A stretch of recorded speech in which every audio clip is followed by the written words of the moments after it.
મોદી સાહેબ હેટ્રિક કરવાના છે, ત્રીજી વાર પ્રધાનમંત્રી બનવા જઈ રહ્યા છે, 400 પારની સીટો સાથે જીતવાના છે। ગુજરાત ભારતીય જનતા પાર્ટી પણ હું પ્રમુખ હતો એના પહેલા 2 વાર તમે બધાએ 26માંથી 26 લોકસભાની સીટો જીતી છે। હવે ભારતીય જનતા પાર્ટી ગુજરાતના કાર્યકર્તાઓ પણ ત્રીજી વાર હેટ્રિક કરીને 26માંથી 26 સીટ જીતવાના સંકલ્પ સાથે આગળ વધી રહ્યા છે।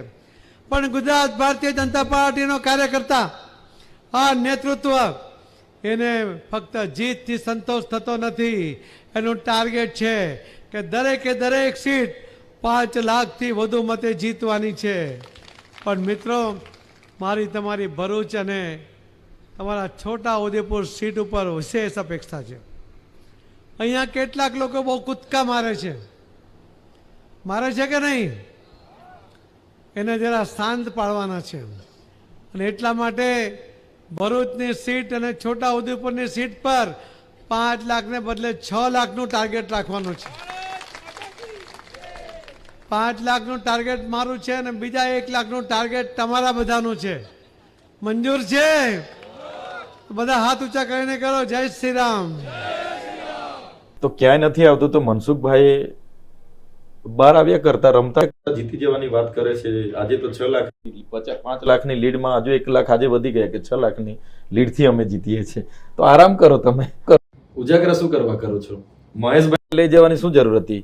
મારા કાર્યકરોને પૈસા આપીને લઈ જવાની શું જરૂર હતી? હજુ પણ શું કામ મારા લોકોને ફોન કરો છો કે ચૈતર સાથે કઈ ના મળશે, અમે તો આ પ્રોજેક્ટ તમને કામ આપીશું, જીઆઈડીસીઓમાં કોન્ટ્રાક્ટ આપીશું, લોભામણી લાલચ તમે શું કરવા આપો છો? ભરૂચ બેસીને શું બધાને બોલાવો છો? તો તમે તો આરામ જીતવાના છો 6 લાખ મતથી રમતા તો ઉજાગરા કરવાની જરૂર નથી। એ બધી વાહિયાત વાતો છે। ભરૂચ લોકસભામાં ટપની ટક્કર ચાલે છે, એટલા બોખલાઈ ગયા છે ભાજપ વાળા, એટલા વિચલિત થઈ ગયા છે કે ચૈત્ર આજે ખૂબ મજબૂતાઈથી લડે છે, કોઈ ડર વગર લડે છે અને લોકો આખા ને આખા ગામના લોકો અમને સમર્થન આપે છે। આદિવાસી સમાજ હોય, માછી સમાજ હોય, પટેલ સમાજ હોય, ક્ષત્રિય સમાજ હોય, દલિત સમાજ હોય, ભરપૂર ઉત્સાહભેર અમારું સ્વાગત કરે છે ને લોકોની સભામાં કોઈ જતું નથી। એટલે ચોક્કસ સમયમાં ચૂંટણી આવવાની છે અને ચૂંટણી એમને રિઝલ્ટ પણ મળવાનું છે। અમે એમના જેવા ઘમંડી નથી, અમે ખૂબ મહેનત કરીએ છીએ। મારી ટીમ પર મને ભરોસો છે, કોંગ્રેસના નેતાઓ પર મને ભરોસો છે। 50,000 લીડથી જીતવાના છે। અચ્છા, ચૈતરભાઈના કેટલા માણસોને આવી ઓફર કરવામાં આવી ભારતીય જનતા પાર્ટી? લોકો પર ફોન આવે છે, આ લોકોના ચાલુ થઈ ગયા, મને તોડવા, મને રોકવા માટેની કોશિશ થઈ રહી છે। હમણાં તમે જોયું હશે કેવા કેવા લોકોને જોડી રહ્યા છે, જે આખી જિંદગી ભાજપનો વિરોધ કરતા હતા એ લોકોને હવે મને રોકવા માટે જોડવું પડે છે, મારા સાથી મિત્રોને તોડવાઈને જોડવું પડે છે। પણ ચૈતરભાઈ વસાવા તો ઈમાનદારી લડવાના છે, કોઈનાથી ઝૂક્યા નથી ને ઝૂકવાના નથી। તમને લાગે છે કે આજ તમારી જીત છે? આજ મારી જીત છે। મને જે ભાજપે ઘરેથી લઈ જઈને 4 વાર એમના પ્રદેશના નેતાઓ સાથે બેસાડ્યા, ટેબલ ટોકિંગ, એમણે કીધું લોભ લાલચો આપી, પૈસાની ઉપર કરી, છતાં હું એમની સાથે નથી ગયો। પછી ડરાવવામાં આવ્યા કે તમારું કેરિયર ખતમ કરી દઈશું, પછી પણ હું નથી ગયો।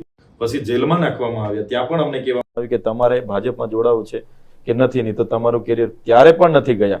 અને આજે હિંમતભેર સંસદની ચૂંટણી હું લડું છું અને પૂરી તાકાતથી લડું છું। આખી ભાજપ પ્રદેશના નેતાઓ ત્યાં લાગેલા છે, છતાંય અમારી ટીમ અને અમે પૂરા વિશ્વાસ કરીએ છીએ આજ અમારી જીત છે ને આવનાર દિવસમાં અમે જીતીને પણ બતાવીશું। એ પણ મારી બાહેધરી તમને આજે આપું છું।